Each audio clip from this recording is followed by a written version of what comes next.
Olá! Hoje vamos iniciar o estudo da aplicação normal de Gauss, ou simplesmente a aplicação de Gauss para superfícies mínimas. Então, considere S uma superfície orientável no R3. Então, isso significa que a gente pode fazer uma escolha contínua de um campo normal unitário à superfície, ou seja, uma aplicação que a gente denota por N, que para cada ponto de S faz corresponder a um vetor unitário, portanto a imagem está em S2, e quem é esse ponto? Dado um ponto, N de P, ele é um vetor unitário que pertence ao espaço tangente ortogonal. Ortogonal é o espaço tangente. Então, é um vetor normal à superfície. Então, vou fazer um desenho. Aqui está a nossa superfície, da cor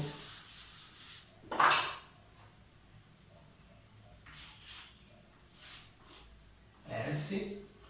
Você tem um ponto P. E aqui nós temos a esfera. Então, para esse ponto, existe uma escolha. Observe que a superfície é orientada, em cada ponto nós temos duas opções.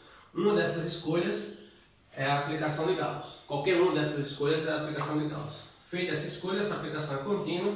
Em cada ponto, você faz corresponder ao vetor unitário que a gente enxerga ele como vetor na esfera.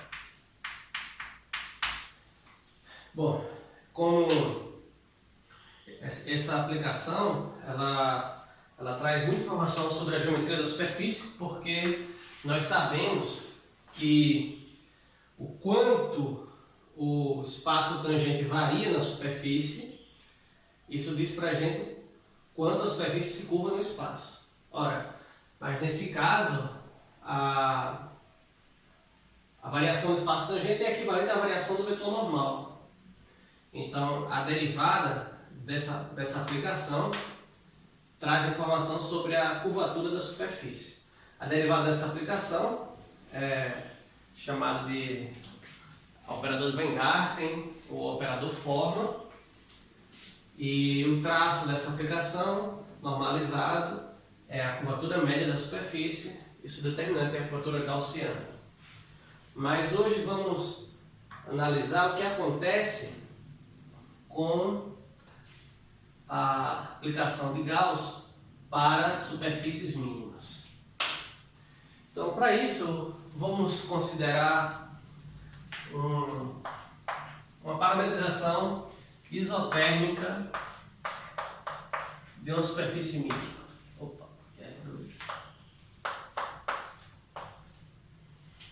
Uma parametrização isotérmica.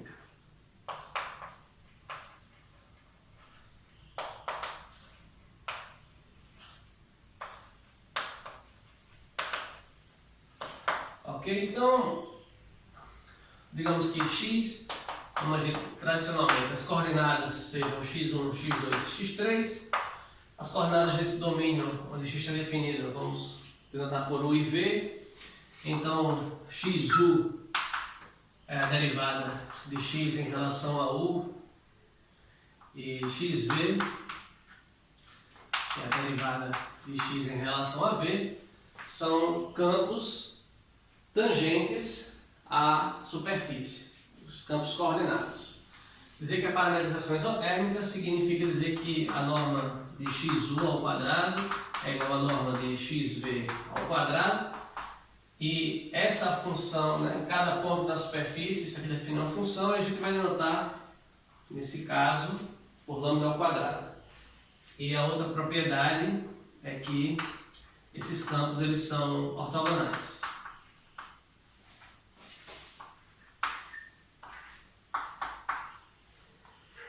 É isso que significa dizer que a parametrização isotérmica ou conforme. Tá? É claro que isso aqui também significa, isso aqui diz que a métrica induzida na superfície ela é conforme a métrica euclidiana. E nós já vimos que qualquer superfície mínima admite na vizinhança de cada ponto nós podemos encontrar uma parametrização dessa forma. Bom, nesse contexto, nós definimos, algumas aulas atrás, as funções auxiliares, que para cada função coordenada ficar, a gente definiu, xk, nós definimos as funções holomorfas, analíticas. A gente nota por ficar da seguinte forma: ficar, para cada k de 1 até 3, é a derivada da késima coordenada em relação a u, menos i vezes a derivada da késima derivada da coordenada em relação a v. Então, do fato da parametrização ser isotérmica, nós concluímos que a soma dos quadrados dessas funções é zero.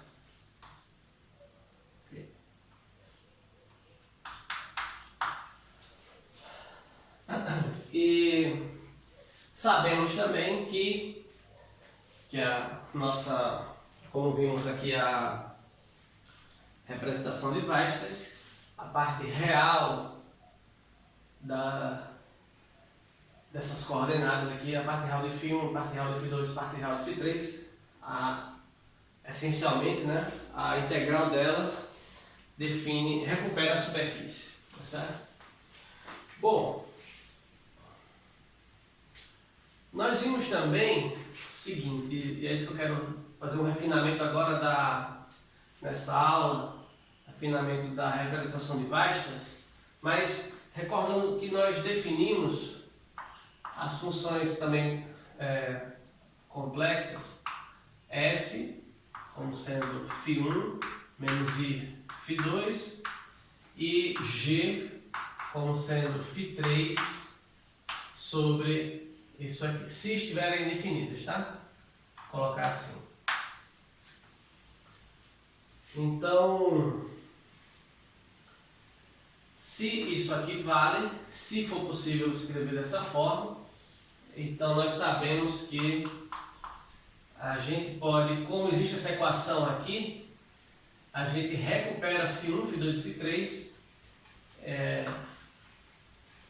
em termos de f e g. De que forma? É só a gente já fez essa conta. Você tem que φ1 é igual ao meio de f de 1 menos g ao quadrado. φ2 é igual a i sobre 2 f1 mais g ao quadrado. E φ3 é f. φ3 é f vezes g.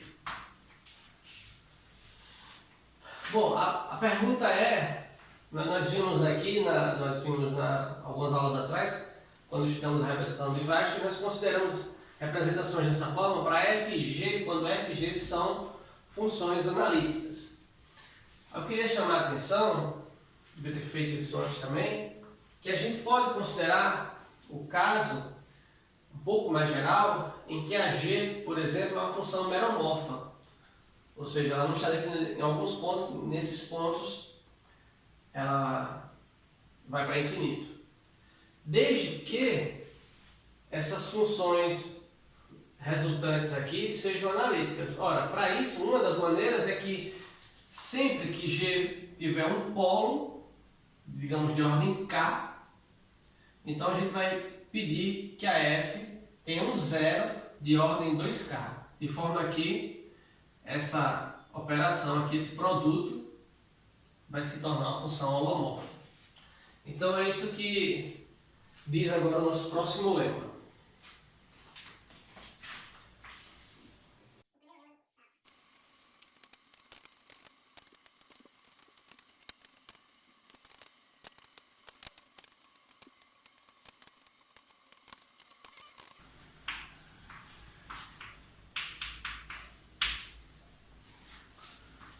Bom, então, conclusão imediata dessas contas, como eu disse, primeiro, é que se f e g tem essa propriedade que eu falei sobre os zeros e polos, ou seja, para cada polo de g, naquele ponto, a f tem um zero com a ordem o dobro, de forma que as funções aqui não vão ter mais polos, ou seja, a gente conclui que elas são analíticas. Tá bom? E, bom, é uma conta, a gente já fez isso aqui também. Se você escreve dessa forma, a soma dos quadrados é zero. E reciprocamente, desde que isso aqui valha, a gente pode recuperar essas funções escrevendo dessa forma, exceto quando a FG se anula. Certo? A gente vai escrever assim. Bom, daí no livro do Ossman seria o próximo lema. A gente agora pode escrever, não vou escrever aqui, mas a representação de Weierstrass vale para funções FG satisfazendo isso, ou seja, um pouco mais geral do que eu enunciei antes. Ou seja, a gente agora pode considerar casos em que a G é meromórfica.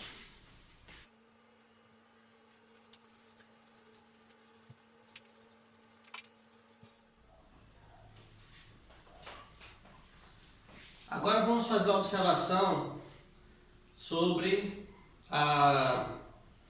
como é que a gente pode escrever a aplicação normal de Gauss em termos de F e G. Então, a primeira conta que precisa ser feita é a seguinte: nesse contexto de parametrizações isotérmicas, que essas equações 1 e 2 que eu escrevi sejam satisfeitas, então o fator conforme, o lambda ao quadrado, é possível mostrar que é igual a 1 meio do módulo de φ1 ao quadrado, mais o módulo de φ2 ao quadrado, mais o módulo de φ3 ao quadrado. Isso já foi comentado aqui, e de fato a gente viu que a parametrização é regular somente se essa função for diferente de zero. Ou seja, em termos do fator conforme, se o fator conforme não se anula. Bom, agora em termos de FG, fazendo as contas, a gente vai encontrar que isso aqui é igual ao módulo de F, 1 mais o módulo de G ao quadrado, sobre 2, tudo isso ao quadrado. Outra conta que pode ser feita, observe, eu estou querendo agora escrever o vetor normal em termos de φ ou de FG. Então, a gente pode recuperar e observar que, por exemplo, XU, XV é igual à imagem de φ2 em 3 barra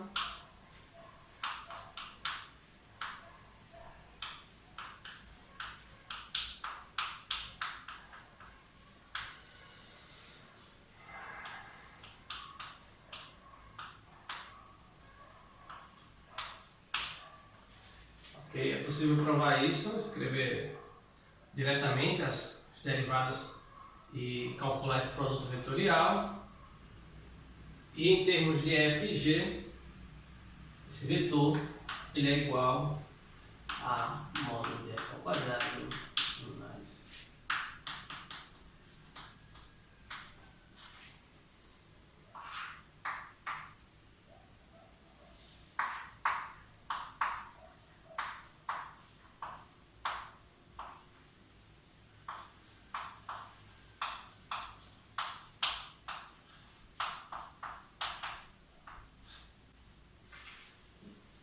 recordando que a norma de XU, XV é justamente o fator conforme, então a gente conclui o seguinte, tá? Se você define o vetor normal, a escolha que você faz sobre o ponto da superfície como sendo a norma desse vetor aqui, ou seja, esse vetor normalizado, é uma escolha natural, ok? XU, XV é um vetor normal, não nulo, porque estamos supondo aqui que a superfície é regular, e aí você normaliza, isso aqui é um campo normal unitário sobre a superfície. Então, fazendo as contas, em termos de f e g, você observa que isso aqui é 2 vezes a parte real de g, 2 vezes a parte imaginária de g, módulo de G ao quadrado menos 1. Tudo isso dividido por módulo de G ao quadrado menos 1.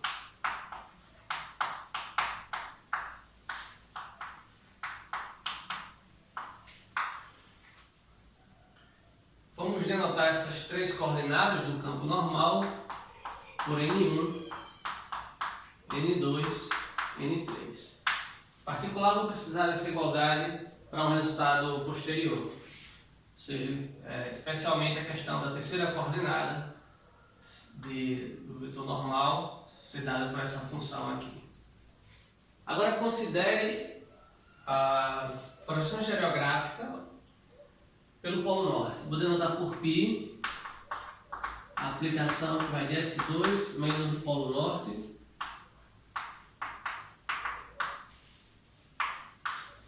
em R2 e π de um vetor, digamos, N1, N2, N3 é igual a N1 dividido por 1 menos N3 N2, 1 menos N3. Ora, então se você agora aplica a projeção estereográfica sobre esse vetor e faz as contas, você observa que π composto com N composto com X é exatamente o vetor do plano que é dado pela parte real de G, parte imaginária de G.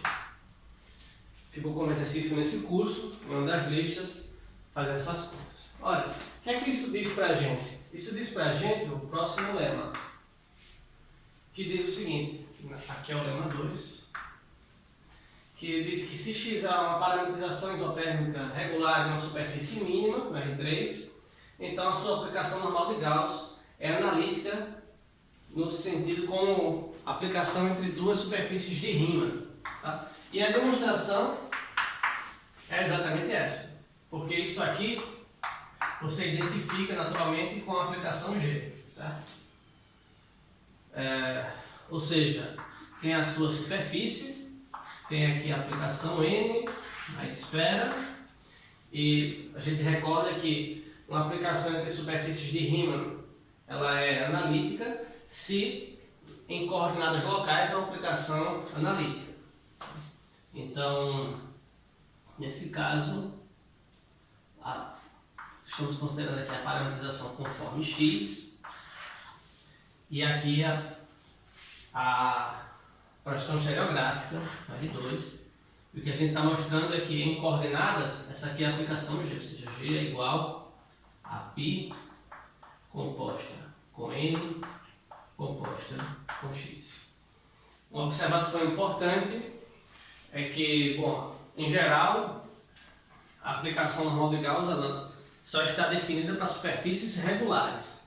Agora, se a superfície é uma superfície mínima generalizada, então a aplicação de Gauss se estende analiticamente nos pontos de ramificação, desde que você defina dessa forma daqui.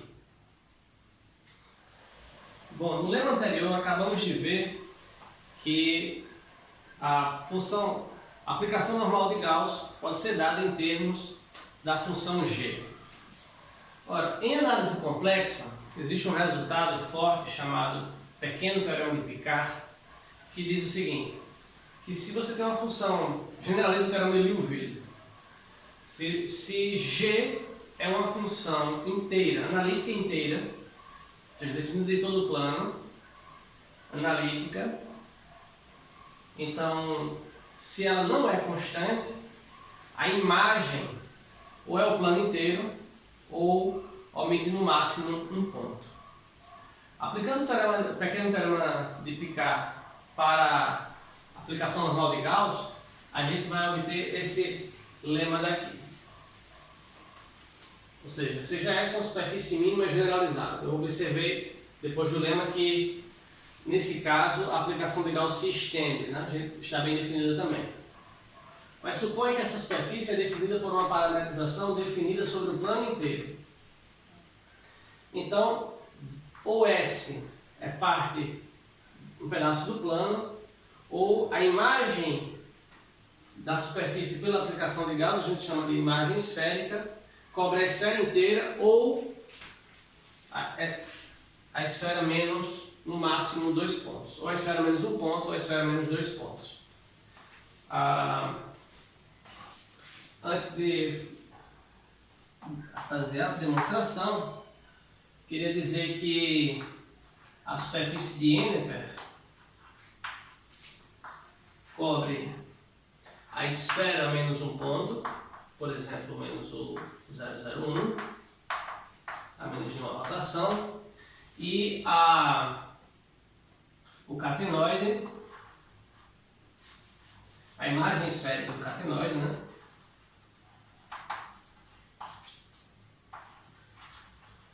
E do helicoide também cobre S2 menos 2 pontos.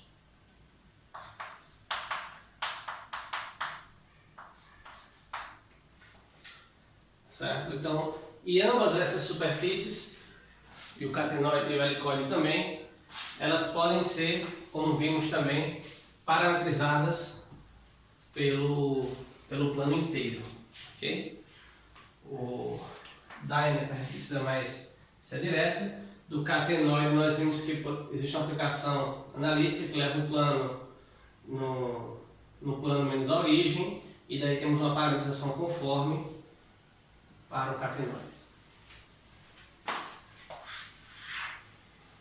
Então são exemplos de superfícies onde isso aqui ocorre. Bom, aí a demonstração é exatamente isso que eu falei. Ou seja, primeiro a gente vai analisar o seguinte. Lembre que a função g associada à parametrização ela vai estar definida, exceto quando φ1 é identicamente igual a φ2, aí vezes φ2, e φ3 é identicamente igual. Mas se isso ocorre, é fácil ver que a superfície é planar.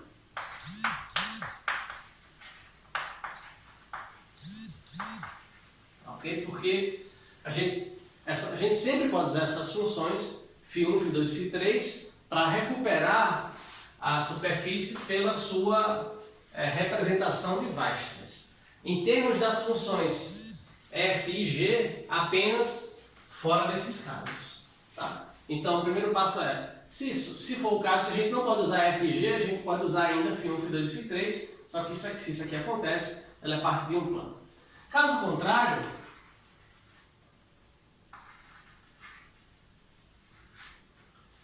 a função g está bem definida, e nesse caso, ela é uma função, atenção, é uma função de C em C inteira e meromorfa.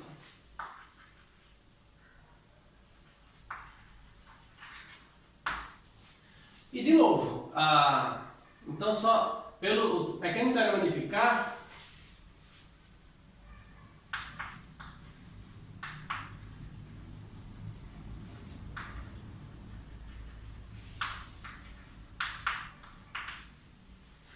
nós temos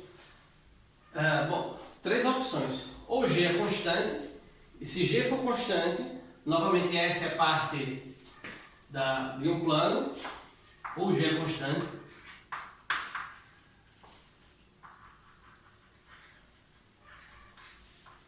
E nesse caso, novamente, S é planar. Ou a imagem é todo plano, ou a imagem é o plano menos um ponto. Isso aqui diz o pequeno teorema de Picard. Ora,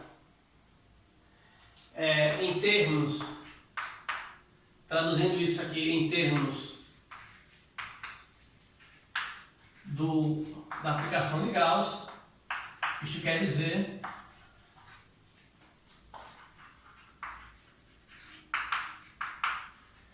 se S não é parte de um plano, que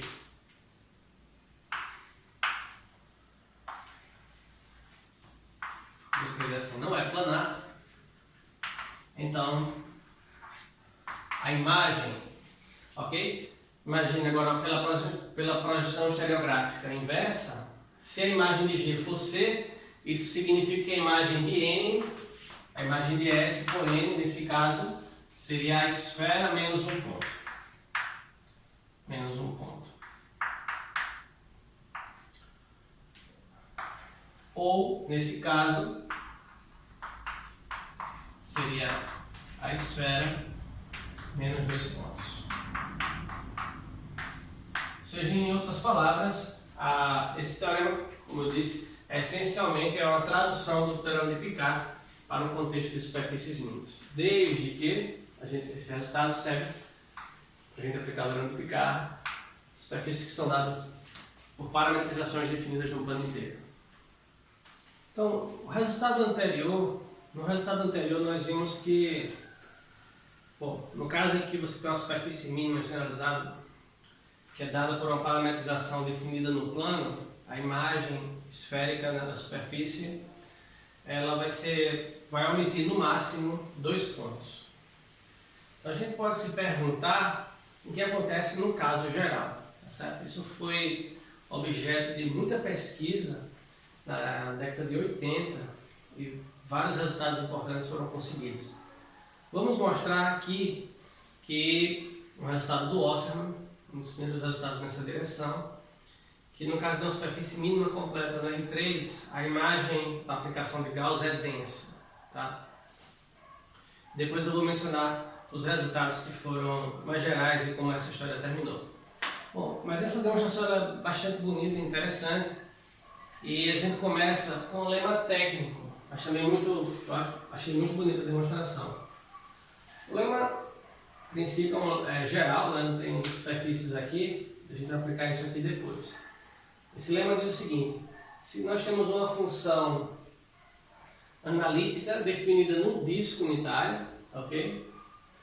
Com um número finito de zeros, então nós conseguimos encontrar um caminho divergente no disco, ou seja, em particular, o comprimento dele é para mais infinito, tal que a integral, essa integral aqui do módulo de f, módulo dz é finita. Lembrando o que significa isso aqui, né, ao longo desse caminho. Isso aqui é o seguinte, a definição dessa integral é essa. Quando você tem uma parametrização, digamos, gama minúsculo, da sua curva, então essa integral é igual à integral definida no domínio da parametrização, f ao longo desse caminho, vezes o módulo de gama', ok? Recordando aqui o significado. Bom, o lema, como eu falei, é o lema técnico.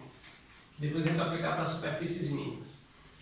E a demonstração é a seguinte: como f tem um número finito de zeros, inicialmente vamos supor, reduzir um pouco, suponha que a f nunca seja nula. É diferente de zero para todo z. Ok? E aí você define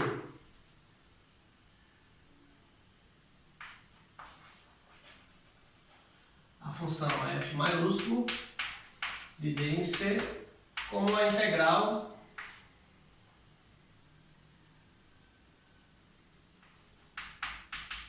de 0 a z primitiva de f. Ok?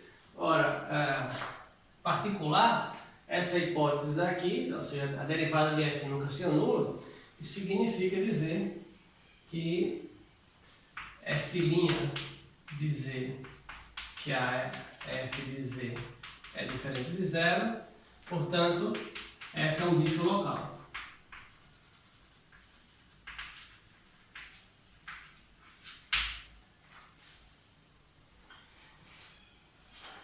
Bom, observe que f de zero é zero.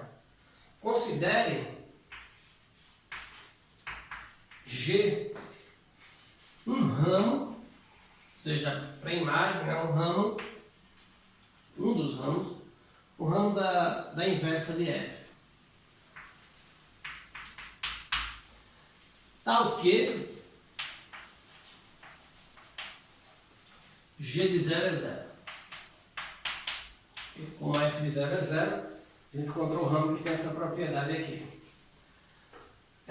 Vamos chamar aqui a variável da imagem de f, vamos chamar de w. Okay? Ora, como f é um dífero local, vai existir uma vizinhança da origem onde g está definida. E vamos considere o maior disco. Eu não sei qual é o domínio de G exatamente, mas esse domínio ele é um aberto contendo a origem, e eu olho agora qual é o maior disco. Vamos chamar de D0R.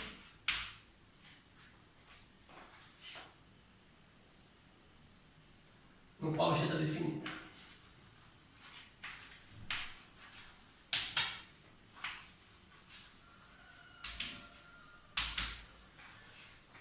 Bom, a primeira observação é a seguinte. G não pode estar definida sobre o plano inteiro. Ou seja, R tem que ser finito. Por quê? Porque a imagem de G mora aqui no disco. Né? Um ramo da inversa de F. Porque G é limitada. Ok? Então, se estivesse definido sobre o plano inteiro, G seria constante, que não é possível. Que é a inversa de um dífero local. Tá certo? Então, o domínio máximo, o disco, né? O maior disco onde G está definida, ele não pode ser o plano inteiro, ele é finito. Essa informação aqui ela é importante. Então, tome um elemento do bordo desse disco, chamar assim. Tá ok? G não pode ser estendida.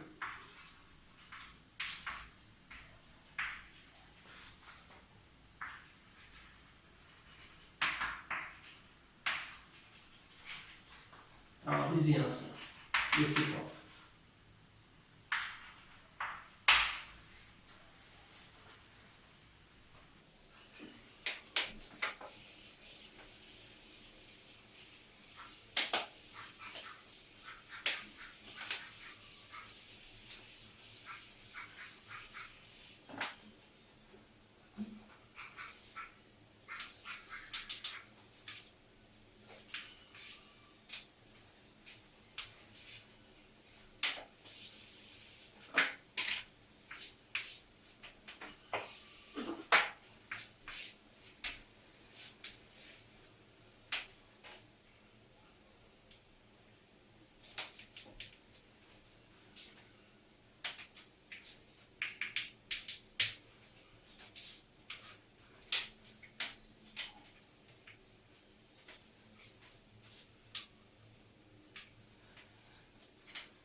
Bom, aqui nós temos um desenho, ok?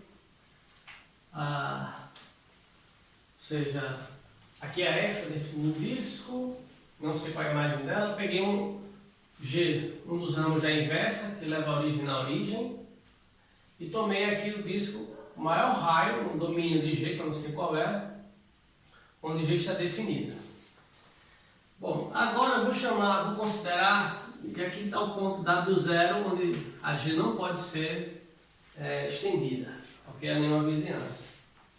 E você considera o segmento L, o segmento de reta que liga a origem a W0. Isso aqui eu vou chamar de L.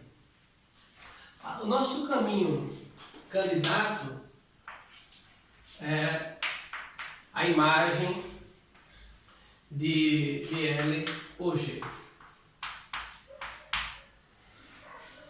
Ok? Observe que L pode ser parametrizada, né? Uma parametrização seria gama de 0,1 em C, gama de T igual a TW0. Isso aqui é uma parametrização de L. Então, a parametrização de gama vai ser G de gama pequena.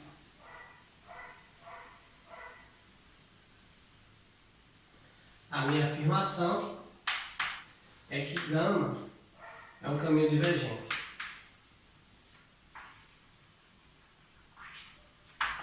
Primeira observação.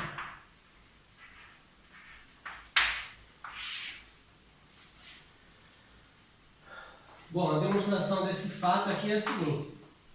Suponha que não. O que significa dizer que gama não vai ser um caminho divergente? Caso contrário, então observe que eu estou parametrizando gama com essa função gama pequena em G. Então, caso contrário, nós encontramos uma sequência convergindo para 1. Observação aqui que é aberto. Convergindo para 1. Tá ok? A sequência correspondente eu vou chamar de Zn, que é Zn é G de gama de Tn, convergeria para um ponto Z0 no disco. Negar que esse caminho é divergente significa dizer que você acha que esse caminho é divergente aqui, ok? Então, estou definindo entre 0 e 1 aberto. Aí eu encontro aqui uma sequência de pontos, ou aqui, né, indo para 1. Tais que os pontos correspondentes aqui sobre a curva gama convergem para um ponto no interior do disco, chamado Z0. Ora, nesse caso, isso seria um absurdo, por quê? Como a F está definida em todo o disco, né? A derivada em particular nesse ponto é diferente de 0, então F é um dífero local, ok? Em torno de Z0, só que Z0 ele é elevado em W0. Teríamos, nesse caso, como F é diferente de 0, poderíamos estender, G estaria definida em uma vizinhança do ponto correspondente, que é o W0.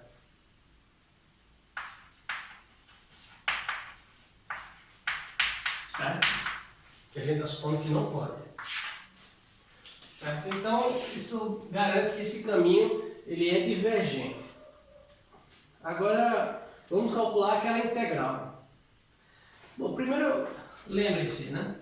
Estou chamando de W essa variável daqui, que seria a integral de 0 até Z.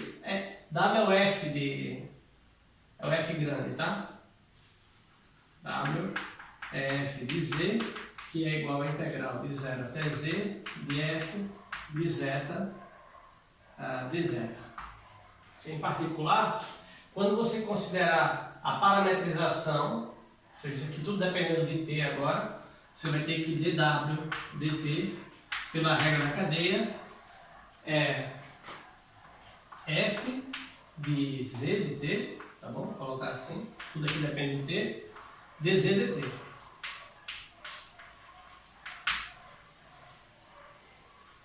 Daí, o que é que nós obtemos?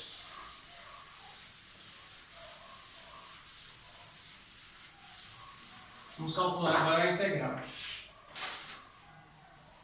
A integral do módulo de f de z, módulo dz, sobre gama, é a integral de 0 até 1. Lembre-se que eu estou parametrizando gama por meio dessa gama pequena, dessa forma.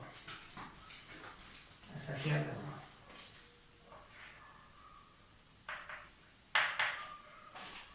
Já vimos que gama é divergente. E a integral, o que acontece? Bom, isso aqui é igual a módulo de f de z, módulo do vetor tangente, né, que é dz dt, eu estou chamando assim a curva dt. Mas isso aqui é exatamente a integral de 0 a 1 do módulo de dw dt.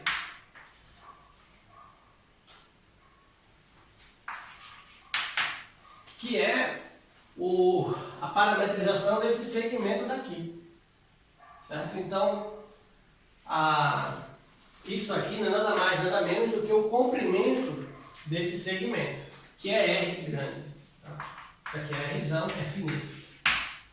Então, isso prova esse lema técnico. Isso prova o lema no caso em que a F não se anula, tá? Agora, suponha que F...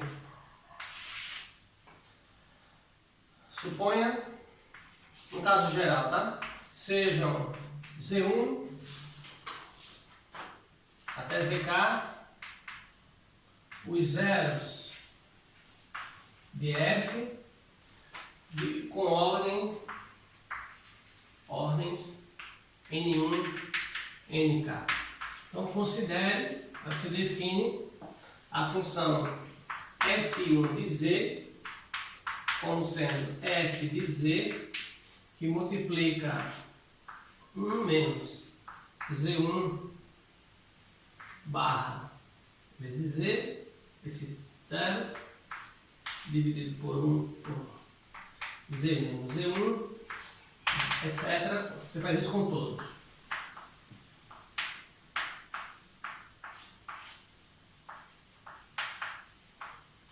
Elevado a n1, elevado a nk.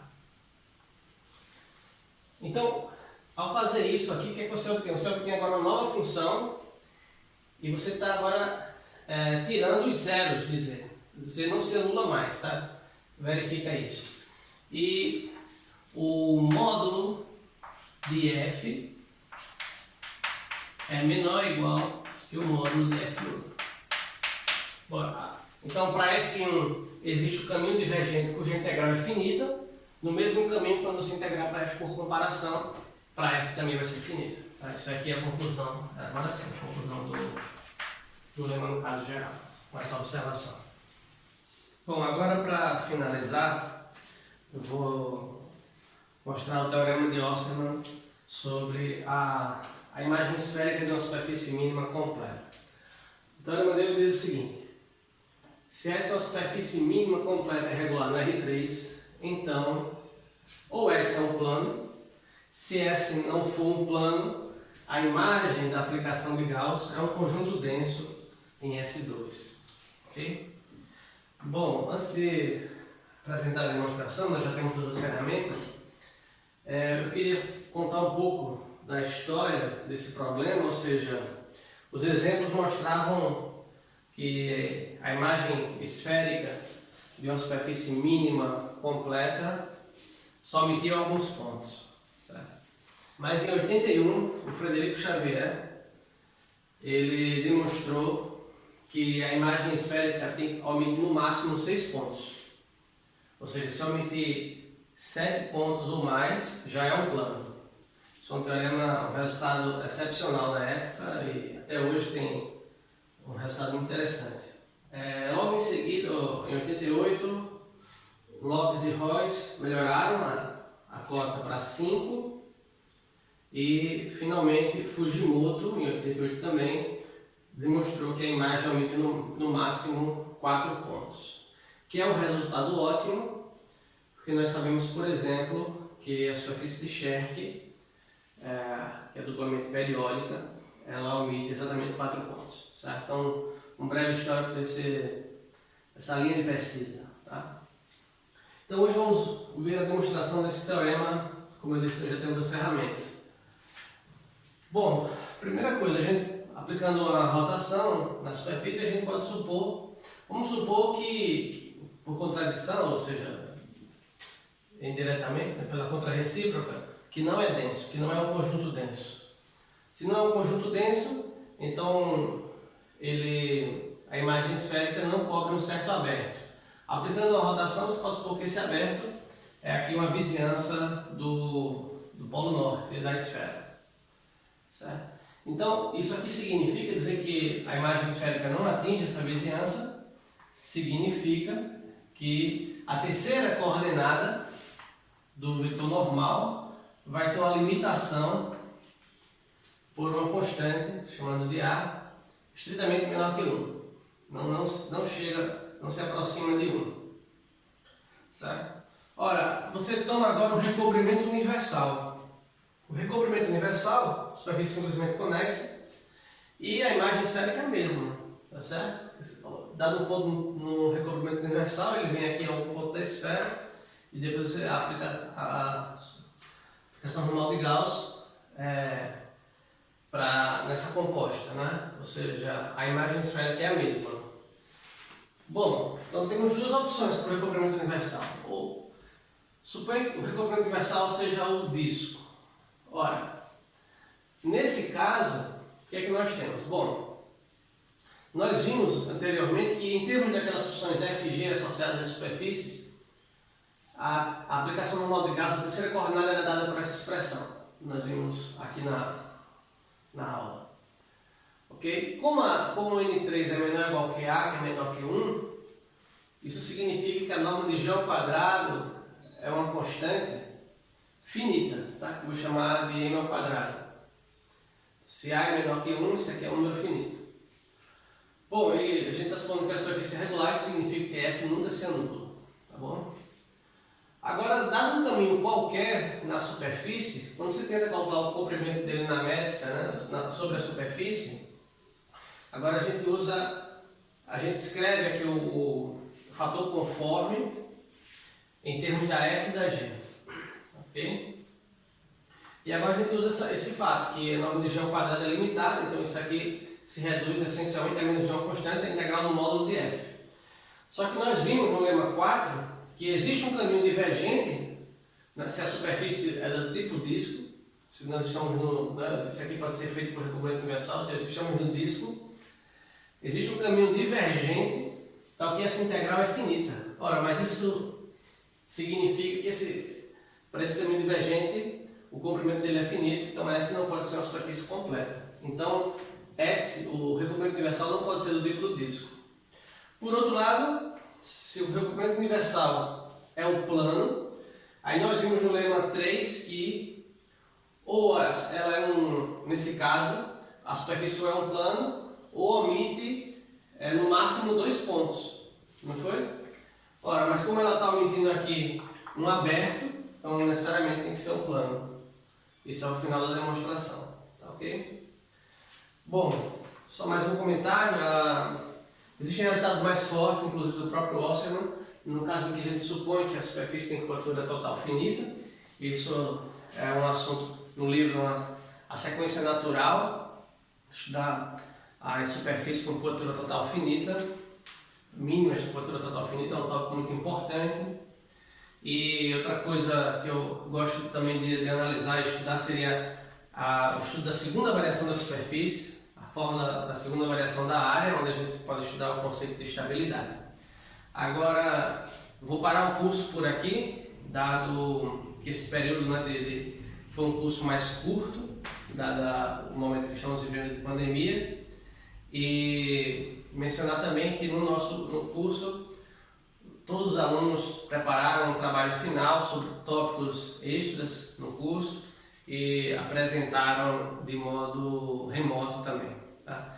Então, deixo um convite para vocês continuarem estudando a teoria das superfícies mínimas, que é muito rica. Isso que eu apresentei foi só uma pincelada, realmente uma introdução para esse tópico, que é um tópico muito importante na geometria e na matemática. Até mais!